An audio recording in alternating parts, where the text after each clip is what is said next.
Let me fire up Teams.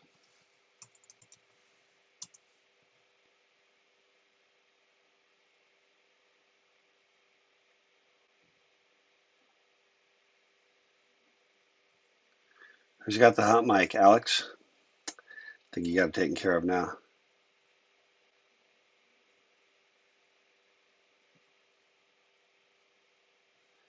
Oh, and let me go get the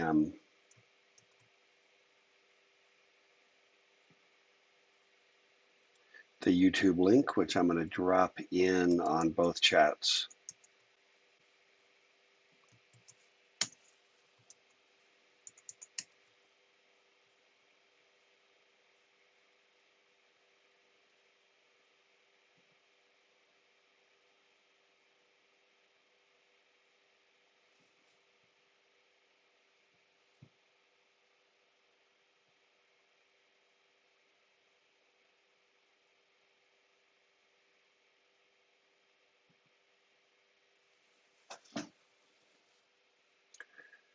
We got another hot mic.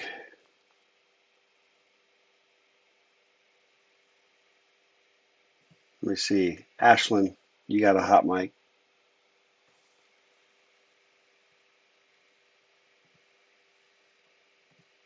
Thank you.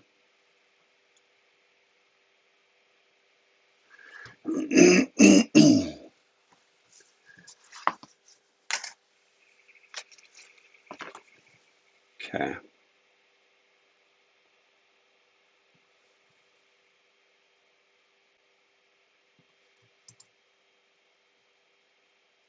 Okay, all this delay right now is just waiting for Teams to be alive.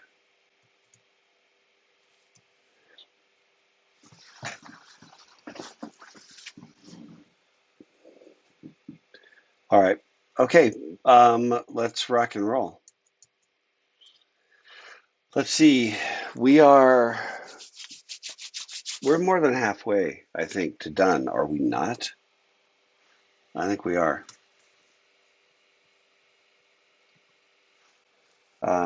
In fact, I'm just looking at my calendar right now. We started this thing. We had 1, 2, 3, 4, 5, 6, 7, 8, 9. So this is like number 9. And we've got 1, 2, 3, 4, 5, 6, 7. And one of those is Thanksgiving. So 6. So we got 9 down, 6 to go. And then we're all out of the semester, which we need to get out of the semester. Okay. I want to talk about topic today. I think we were going to talk about burnout. And I actually just so happen to have some slides from just other stuff that I've done at other times. And let me throw these out. And they kind of go together.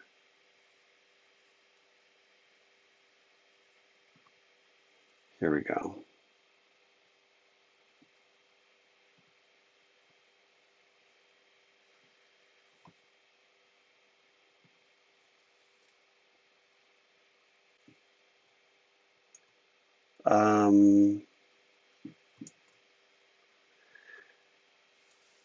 Yeah. So here's this is, it should be visible at least on YouTube and probably on Discord. And I don't know if it's visible on Teams.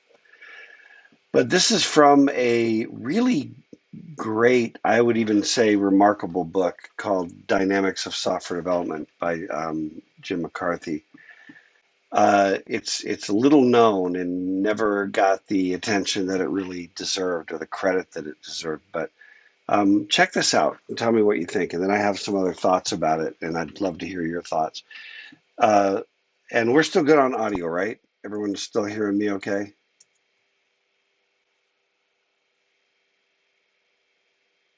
Okay. All right. Thank you. The basic issue in developer burnout is that the individual's passion essential to producing great software has been consumed. or has been misdirected or is otherwise unavailable. The role of passion in software development can't be overstated. When the passion burns out, the compulsive interest in pouring oneself into an invisible yet coherent and dynamic stream of bits goes with it. And I want to just stop with that and just ask you if you have any just thoughts on that. That's pretty deep.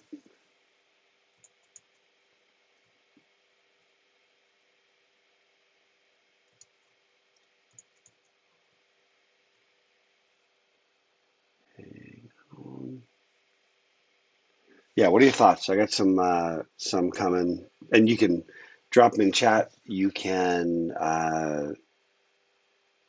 speak up, whatever works for you.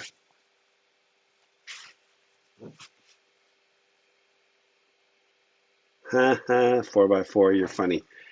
Um, I want to just say this.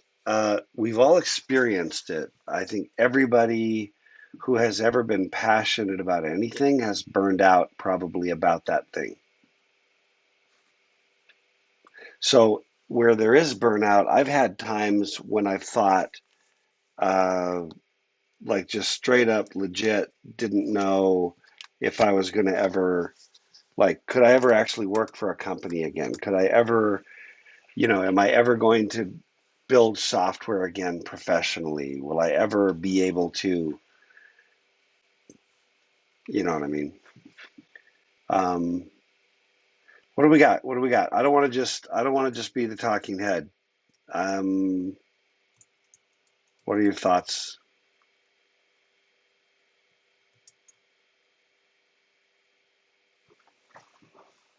I'm sure everyone's experienced it. I always experienced it at the end of every semester.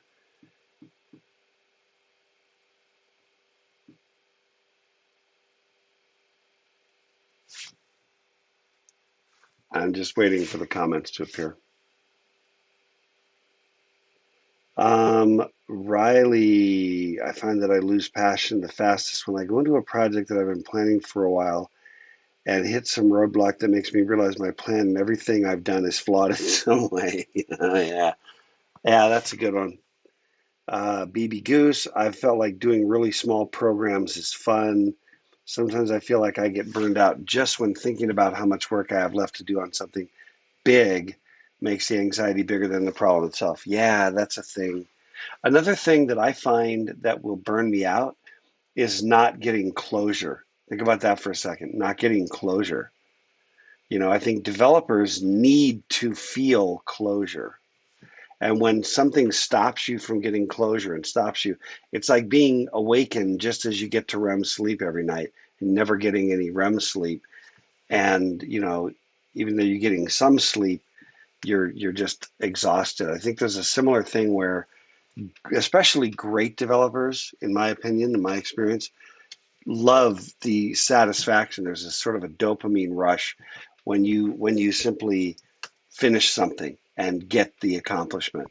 And when that finishing is denied you, I think that and this is a critical issue when it comes to managing software developers, is to understand how critical it is for a developer to be able to wrap up a project, to get to the closure, to feel that satisfaction. Um, and if you don't do that and you just think, well, I'm paying them to write code, I'll switch them, they're going to write code, I'll switch them, they're going to write code, and there's never any sense of accomplishment, a good engineer will burn out real fast. Um, Jack Zach, I feel this burnout could spiral out of control until you feel like you're no longer a great developer. I think that's a risk. I do think that's a risk. And I think the answer is to find something really, I think almost anything that just allows you to feel good about it, about your own engineering ability. I don't even care if it's like doing a jigsaw puzzle. Do anything that applies any of your skills and then just gain, see the satisfaction from it. Alex said, I often have a short flare of passion for a subject that burns out after a few months. Usually it burns out when the learning plateaus or when it becomes overwhelming. Let me just say this, Alex. Um, I have a similar thing, but I don't. I've learned over the years, or many more years than most of you, I've learned to not beat myself up for it. It's okay if you have a passion and you do it for I think it's our parents when we're young that's like, well, you took violin lessons and that didn't last, and then you took flute and that didn't last. But maybe you were supposed to just sample the violin, and that did it. Maybe that's not a failure. Maybe that's just an exploration. So if I get jiggy about something and I study Russian on Duolingo for 2 months and then I don't touch it again for 5 years, was that a failure, or did I have an experience that I wouldn't have otherwise had? What would I have done with that time otherwise? Watched reruns of The Office? It's worthwhile. I'm not going to argue that, but you know what I mean? So, Alex, I don't think that's necessarily a problem.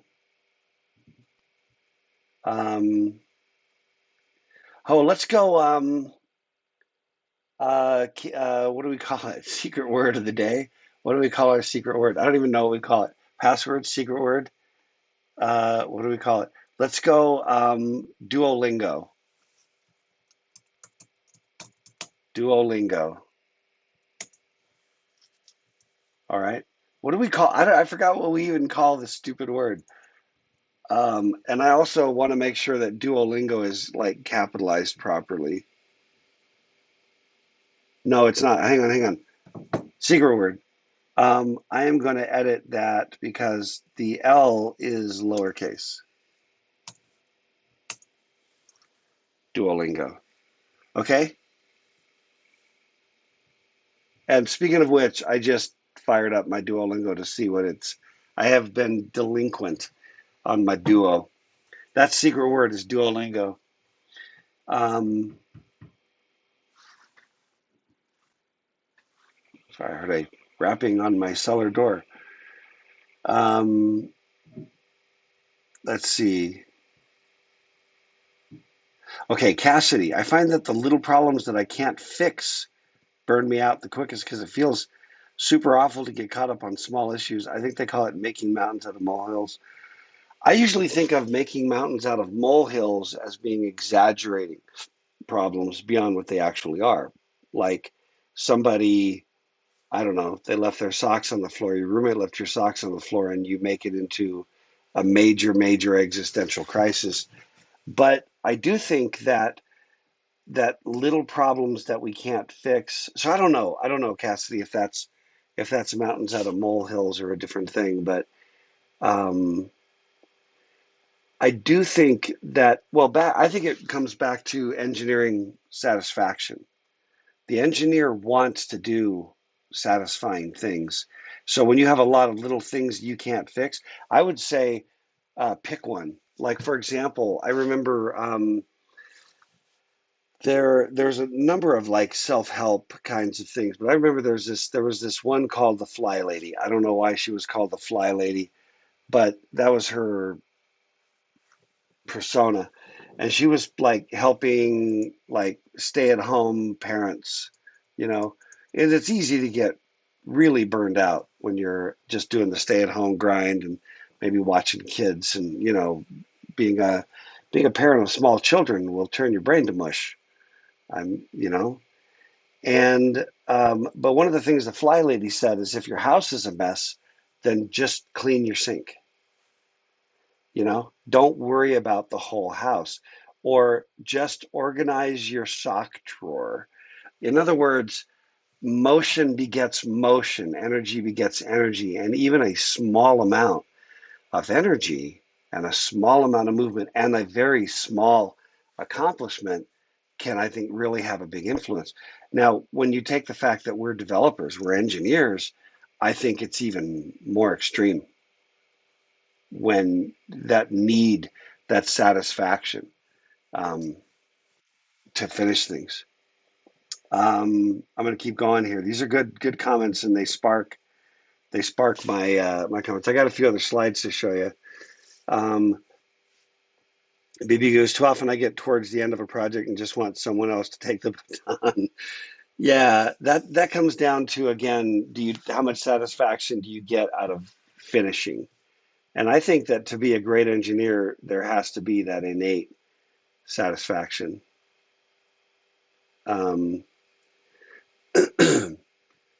4x4 said, I heard a NASA astronaut talk about the small stuff, and his advice was to sweat the small stuff. Take care of the small stuff fast. Don't let it keep going. I like that. I like that a lot.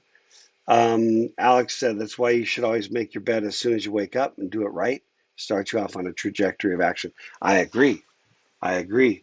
My wife and I always make the bed. One of the two of us or both of us, whoever gets first crack at it. I do think it does something to the energy of the day. Now let me hit another thing, and there's a couple other things that relate to burnout, and that is overtime. Now this is from DeMarco and Lister. This is from Peopleware. This book that's cited right down here, source DeMarco and Lister, Peopleware, page 17. That is a book that I strongly recommend, highly recommend that book. Okay. Really, really recommend. If somebody has a link,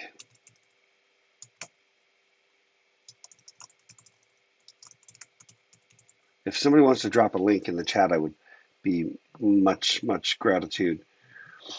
But here's the quote. Overtime for salaried workers is a figment of the naive manager's imagination. Oh, there might be some benefit in a few extra hours worked on a Saturday to meet a Monday deadline, but that's almost always followed by an equal period of compensatory undertime while the workers catch up with their lives. Okay, in other words, sometimes it's a matter of too much for too long, and what you really need to do is slow down, take a breather, take a break, get a true break. When I was in grad school, I never, I think I tried a couple times to do uh, courses in the summer term while I was an undergrad and realized it was just a bad idea. And I'd be so fried. So I would work during the summer, do other things. And then when I was in grad school, I would not do any classes in the summer. So I could look forward to that and actually be done. So, um, so Alex, Peopleware, by the way, can we get someone to drop a link from like Amazon or someplace? Would Peopleware be a good audiobook? I've never listened to it on audio, but I would imagine it would be a great audiobook, Alex. It's not like tables and graphs and charts, and it's much more of a, sort of philosophy of managing people in the tech industry. Um, so anyway, I do think, thank you, Anthony. Appreciate that, dropping that link. I really recommend this book. Just strongly, strongly recommend it. It's probably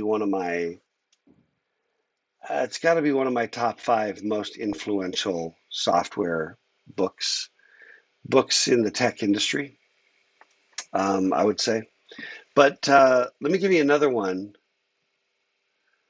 Again, more DeMarco and Lister. Overtime is like sprinting. It makes some sense for the last 100 yards of the marathon, if you got any energy left. But if you start sprinting in the first mile, you're just wasting time. Trying to get people to sprint too much can only result in loss of respect for the manager. The best workers have been through it all before.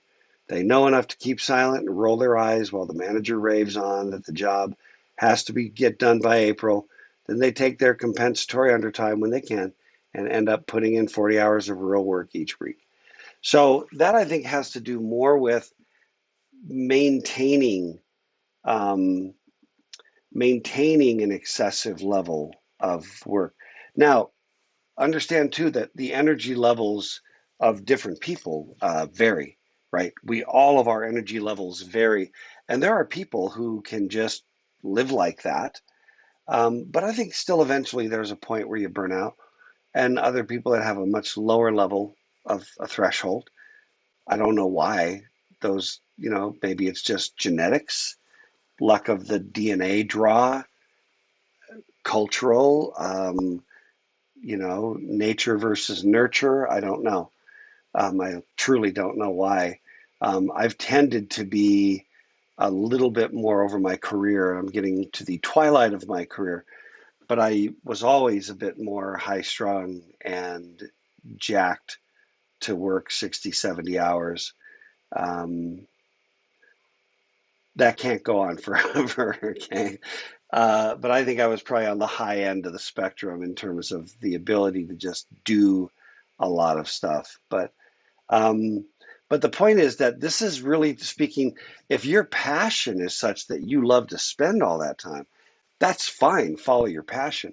But I think this is more about um, when management demands it, that's a problem. You know, what management demands of you is an interesting struggle. And then again, please drop your comments. And then there was one more. Now, by the way, the question at hand was about burnout. Well, I just think that overtime is part of what causes burnout, of developer burnout. Um, this one is another book, The Manager Pool, a good book, not as good as the other ones I've cited.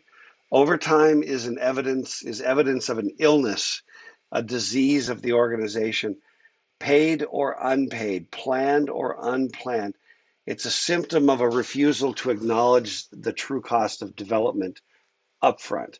In other words, if there's a constant crisis, then you're not accepting the price of building software, perhaps, or there's something pathological going on, on the part of the management. So those things lead to burnout. Why? What else do you think? Let me ask it this way: what else do you think leads to burnout? Hang on a second. What else do you think leads to it? I've mentioned overtime as one. I think not caring about what you're forced to do hurts. If you're doing something and you're busting your butt, spending a lot of time, like I've spent, working, like you got some downtime and you're working on a puzzle and you're into it and you just crank on it all night long, go through the night and finish the puzzle, you know, and that doesn't feel like a burnout because I was enjoying it. Or there's something, I'm reading a book, and I'm really digging the book that I'm reading, and then maybe I read for 10 hours straight or something. I haven't done that in a long time. But you know what I mean? That doesn't feel like burnout. So I think burnout has a lot to do with alignment with passion, which I think is why it's also critical that when we look out at our careers, we try to align what we're going to try to be doing with um, with what we love doing so that it doesn't feel as much like work because we just enjoy doing what we're doing. I think that's really, really critical. So we've mentioned overtime. We've mentioned, what I'm thinking about more as like failure to align with our passions. Um, we mentioned, oh, not completion, non-completion, where you get that dopamine pop for having finished it, you know? Um, I find so I love jigsaw puzzles, and I find that when I do puzzles, I like to let them sit for at least 24 hours, like on the table, just so I can look at it and savor the moment. Let me hit some of yours. Um, Hunter said, if things get boring or mundane, yeah, but that's back. Don't you think, Hunter, that's back to passion? I think that relates to passion. When the passion is engaged, it's almost like spending the effort feeds the energy, something like that. Um, yeah, Daniel, working at a place that isn't fun or doesn't challenge you, both of those can be true. Not being challenged, it just goes into boredom, and I think it's back to caring. I think it's back to passion. Something else catches your attention and you lose interest in your current project. Yeah, and again, I think it has a lot to do with whether your current project is interesting to you. I think if it's interesting, Foxhound, you keep cranking, right? Um, Riley, working on the same somewhat monotonous thing for all, like maintaining code. Yeah. And that's again part of why you got to figure out. We talked a little bit about this. You got to figure out like what kind of company you want to be in. What phase of the company's life cycle do you want to be part of? You know, um, in other words, there are phases where you're building a lot of new code, and then there's phases where you're doing a lot of maintenance. Cassidy, I feel there's so much that leads to burnout, but the passion thing hits home with you because in a company where you feel overworked or despise your management, the passion is destroyed. Yes, yes. And then I would also say I've been in situations where management just kept on changing the priority, switch the priority, switch the priority. I remember one group at Novell where they had a whiteboard with a little count. You know, have you like mean time between accidents or time since last, fatality, whatever, they have it like factories, days since whatever. They literally had an acronym that they wouldn't tell anybody what it stood for, but it stood for something like days since last major product focus shift. And the idea was how many days, they were literally like how many days management could just stay with the current priority before they came in and said, okay, stop the presses, everything's different now. Um, Daniel, the company doesn't value you as much as you think you deserve, so you might use as much effort as you think they deserve. Not me personally, but I've seen it in coworkers. I think that's bad. I'm going to go on a limb here, Daniel, and I know you're talking about other people. But I think that is, well, let me put it this way. If it's deliberate, I would feel it's unethical. If it's non-deliberate, I would feel like it's just the law of the harvest, if that makes sense. I hope that makes sense. By law of the harvest, I just mean anybody who's not going to feed your passion, and set an environment up that works against your passion. Um, I think that there's a natural byproduct, don't you think, Daniel? That there's a natural byproduct of not caring as much and therefore not giving the effort. But when you're really passionate about something, you get to work and you throw yourself in. You're thinking about it in the shower and you're noodling on it at night and you're just like, oh, I had a great idea and can't wait to get to work to go try that. In my mind, I've always kind of felt like there's something wrong with your work life if you're not a little bit excited Sunday night when you realize that the next morning is work. I think if you feel that you're excited because the next morning's work, you're doing something right professionally. And similarly, if when you get to the weekend, you're not looking forward to the fact that it's a weekend and I get to go home or whatever, I think that's an indication that um, maybe something's wrong on the home front, in terms of life balance. So there's some interesting ideas there. But I do think if you're deliberately saying, "Oh, screw this guy," then I think there's a little bit of an ethical question there. But what's the answer? I don't know.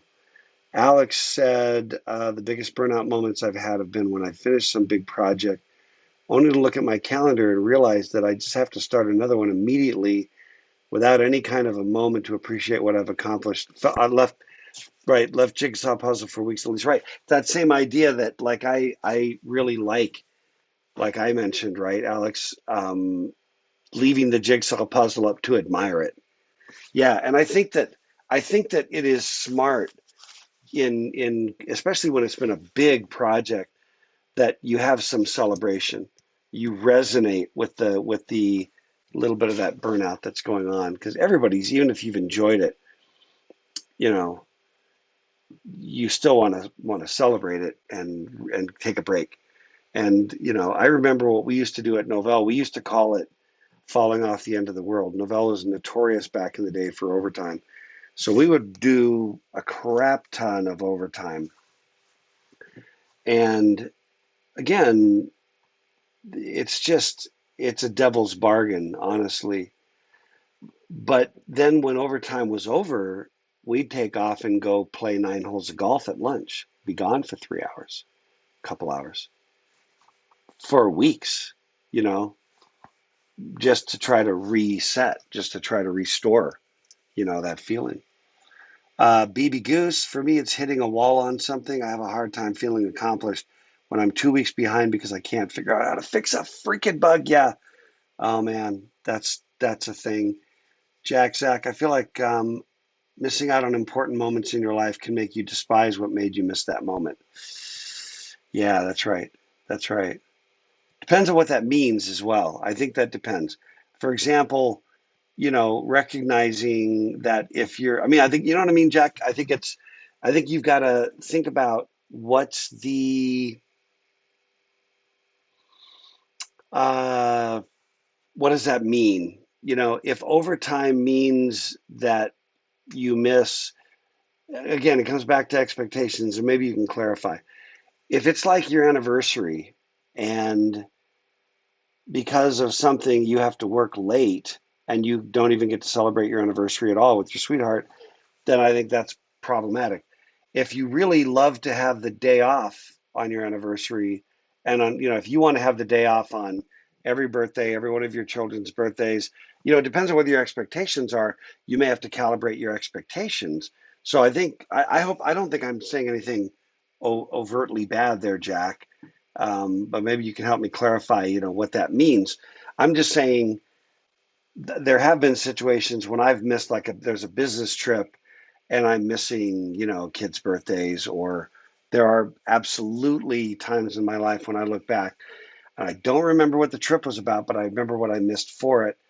And I mean, what I normally do though in those situations um, is I don't despise what made me do it. I regret the decision I made to agree to it.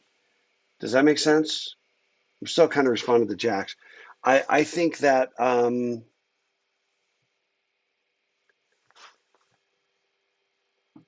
yeah, yeah, if you're going to go 10-hour days every day, that's foxhound, right? Mowing 9 greens in 10 hours, and then the next 9 the following day. Yeah. But no, I think that back to Jack's, the despising what made me miss that, I look back and I don't despise what made me miss it. I look back and think that I lacked wisdom because I could have said no and I didn't. Or maybe I thought my job was in jeopardy, but I still should have said no. And then in some of those cases, it wasn't, that wasn't the issue. Um, okay. Alex, personality clashes among coworkers have always killed my passion. Oh man, that's true. Doesn't happen to me often, but I've left jobs because I just couldn't enjoy the work with the people I had to work with. No, I've been there as well. And here's another interesting thing. Sometimes people will talk about, um, let me see. Well, let me put it this way. A really great manager is kind of like a coach of a sports team. They understand the psychological interplay between the members of the team. They understand the dynamics that come into play on a team. Okay. And you have to find that blend. So there's an interesting dilemma, which is there's a generic, um, I'll call it, there's kind of a euphemism. There's kind of a, I don't know, that's not the right word. Maybe sort of a rule of thumb, I guess, sort of a heuristic that diversity is a good thing. And I'm not, and bear me out because it sounds like I'm heading down a bad slippery slope. I just want to say that diversity of motivation is not a strength. Diversity of different perspectives, of different life experiences, of different, whatever, language, culture, focus, things you care about, things you love. If everybody, I used to say, if all of us think the same way, then all but one of us is unnecessary. So there is a positive kind of diversity, and I'm speaking of a cognitive diversity, new ideas.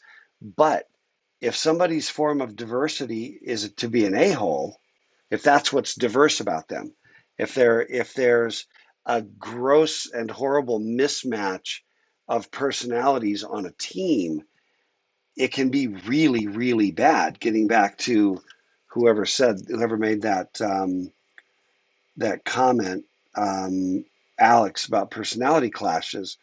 Does this make sense?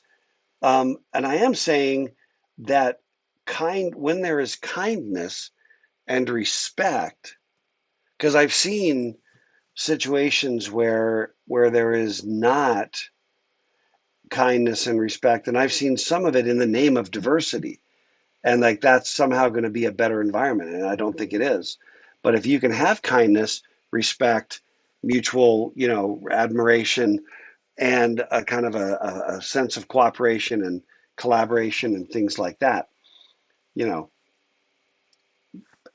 and bring all those different vantage points to bear, that's great. If somebody's an a-hole on the team, fire the a-hole and raise the productivity of the remainder. That's my opinion. Um, Daniel, I've seen deliberate. The guy who was fantastic at developing would get a ton done, got a few raises, but since he didn't have a degree, they wouldn't give him any more raises. He'd get his weekly tasks done in maybe 2 or 3 days versus the 5 they allocated. He knew he could ask for more work, but instead spent the remainder of his time playing video games, as he didn't feel obligated to ask for more to do if they weren't going to pay him. He ended up moving to a different company later on, stating to his coworkers that he wanted to get paid more. Yeah, I don't think that's ethical. I think that you're getting paid, and if you should say to the people, listen, I feel like I'm worth a lot more. And they say, well, you don't have a degree. And then you say, he or she says, well, it doesn't matter. Here's my productivity. So I'm going to leave if you can't pay me more. And in the meantime, you're drawing a salary to do a job. The other thing is, how does he ever change the environment? Because all the evidence says, yeah, that guy only played video games. I mean, it's a self-fulfilling, kind of a self-defeating behavior in the end. At the end of the day, if that guy was killing it and then said, hey, you're not paying me enough, I'm going to quit, they'd have said, ooh, maybe we ought to pay the guy more. Um, 4x4, is that actually real? I had a job that once paid me to play 9 holes of golf. If I didn't play the 9 holes, I could leave early and not get paid. That doesn't even make sense. Um, Jack, it's more about if you planned your special day around your average workday and they ask you to stay, even if you told, yeah, no, okay, I'm with you on that, Jack. If you tell somebody, I've got this thing coming up, and then it's all agreed, and then at the end they're like, oh, but we really need you, like, well, I told you, you know. Okay, what that relates to, Mr. Jack Zach, is what I like to say: never care more about your company's success than they appear to. So if they're like, no, we really, really need you, you're like, but you knew what's going to happen and you didn't plan. So you didn't care about your own success and now you want me to. That's just lack of respect. That's lack of mutual respect on the part of the company. So yeah, sometimes you get caught up in emotion. James said something that I've been thinking a lot about recently is there's more opportunities to do things than the time you have available. And by the way, that only gets worse as a function of time. It does not get better. Um, because of this, I need to learn to say no to certain things if it's going to stretch me too thin. Yeah, and that's really hard for some of us. 4x4 said, your mission president said, you have time and money enough to do the things that you want to do most. You'll never have time and money enough to do everything you want. And that's so you can learn to prioritize. Yeah, yeah. I'm not good at, I think we all sort of perforce wind up prioritizing, but I don't feel like I'm good at it. What about how to refine the love? That's the burnout. How to rekindle the love? I think you got to start by taking an honest break, a real break, a deep. Here's something that I did one time that was shocking to me. I went on a cruise. It was a Caribbean cruise. It was on Disney, which beats the crap out of. I had a child along, but in other words, it was high caliber. It was a high caliber cruise. You can do the Carnival booze cruise, which I don't recommend. Um, but You know what I mean? Where the whole dingy little ship smells like vomit. I don't know. Uh, but what I noticed was, and I was in a very, very busy phase of life. I got on the ship, and the first 3 days of the cruise was just at sea. And we had the little veranda thing. I had the little veranda appended to the room, and so I could just set my own little private, deck chair out there. The deck. You know what I'm talking about? Thing you could kind of lay in and grab my book or whatever. And just look at this. There was something so unspeakably relaxing about it, and there was no Wi-Fi, there was no cell coverage, there was no connectivity. Nobody could get a hold of me, and I'd made commitments to not work. It was amazing. It was amazing, like truly, truly amazing. The downtime, and it felt like a detox. And when I came back, I did this also once a few times where back in the day I had in-laws who had a property near the Oregon coast. And we'd take our RV and the kids and pile out, and I would take like a month off, when I was university professor. This was during my BYU time. And I remember, just like for starters, you feel like real detoxed out. And then you don't know if you can ever work again. But then by the time you start working again, you find that you've reloaded a lot of bandwidth. You've like reacquired a lot of bandwidth. Alex said, I've been able to rekindle my love of programming by finding a fun project that had nothing to do with school for me to work on. Yeah, man. One day I made a haiku insult generator program. That's nice, Alex. The haiku insult generator program, just for fun. I had a blast and was so much more effective in my classes afterwards. I like that a lot. I find that there's a certain amount of doing nothing, and then there's a certain amount of doing something that kindles your soul. You know what I mean? I think both um, come into play.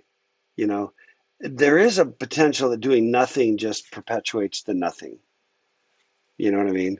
And when you're nothing doing nothing, it can kind of perpetuate. But I think that a certain amount of doing nothing, but coupling with something passive that you really enjoy. Maybe you just want to watch some football, or you want to watch, you want to binge some series that you dig. Want to go binge The Mandalorian, and you know, but I think doing projects that are your own fun projects.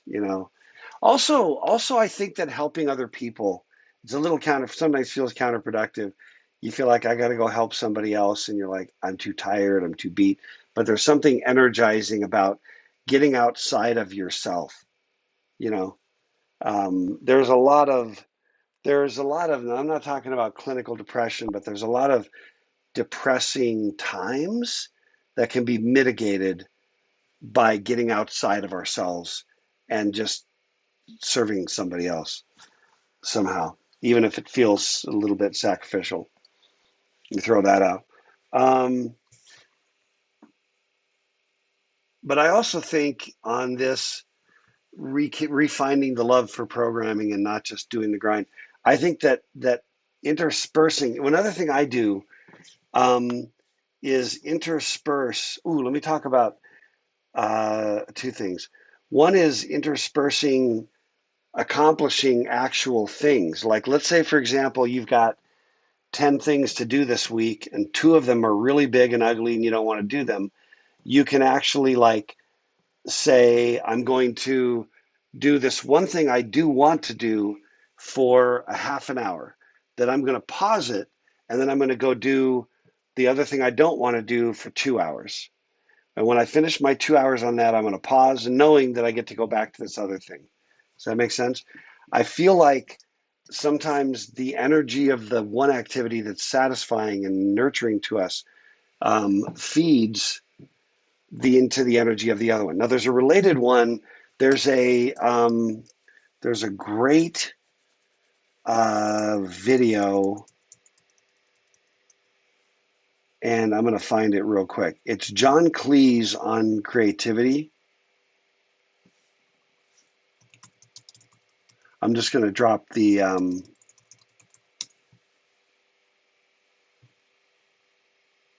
yeah, John Cleese on creativity and management. It has some kind of Scandinavian subtitles. I don't know which. I don't know which Scandinavian language the subtitles are in, or otherwise I would identify it. But I lack adequate knowledge about all things Scandinavian. Okay, everything's being really slow. Okay, I'm going to drop it. Wow. Okay, I'm going to drop that link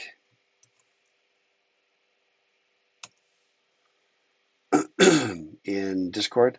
I will drop it over in Teams.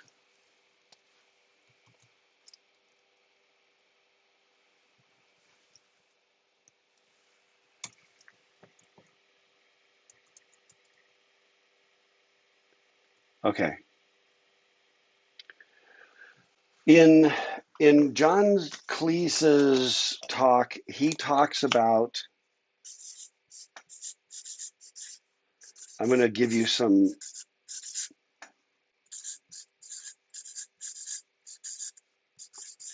improv slides.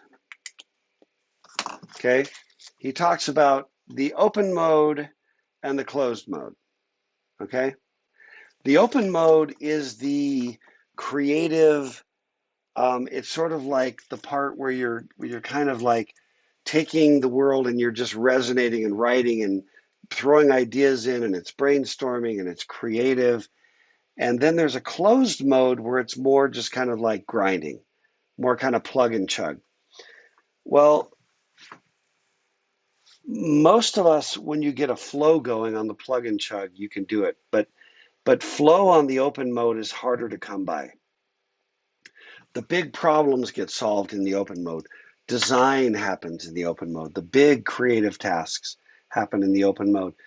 What I have learned, and I've watched this talk by John Cleese at least a dozen times. I really recommend it to you. Strongly, strongly recommend it. And we watch it in my 305G. But the sometimes the closed mode, because it's easier. Like for example, I was reconstructing the schedule for one of my classes. I'm about out of time. And what I noticed was there was a task of like fiddling and adjusting the little framework of the schedule. And that was like close mode, flip, flip, ding, ding, ding, add, ding, copy, copy, unbold that, put the link.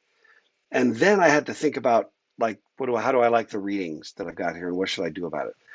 Well, point being that I could have done like all the closed mode tasks for everything, but I decided to do a little closed mode because then at least I felt like there was some momentum. Then I would shift to more of the open mode task, feeding off of the sense of inertia from the closed mode. So just keep that in mind if that helps you. Um, all right, we are about out. Let me just see the last comments. Um, James, I'm just going to hit the last comments and then wrap. I agree about taking an honest break. This fall break was great for me to honestly not look at a computer for 4 days. That's smart. Appreciate the fall break. I feel it's tough to get an honest break while in college. Summers, maybe. Is it ethical to want to work more than 40 hours a week without extra compensation? Yeah. Yeah, yeah. I've often done that where you're in the mode. And that's one of the ways that you make yourself valuable to an employer. Um, Nice. Lego sets in the office. I like it. I like it. Anyway, there are a lot of complex issues. We are going to delete that one, and I don't know what we're going to hit next week. Well, I'll look back through some of this stuff, maybe hit these last parts about what to expect from the industry. So, alrighty, my friends, let's call it. I will see you all next Monday.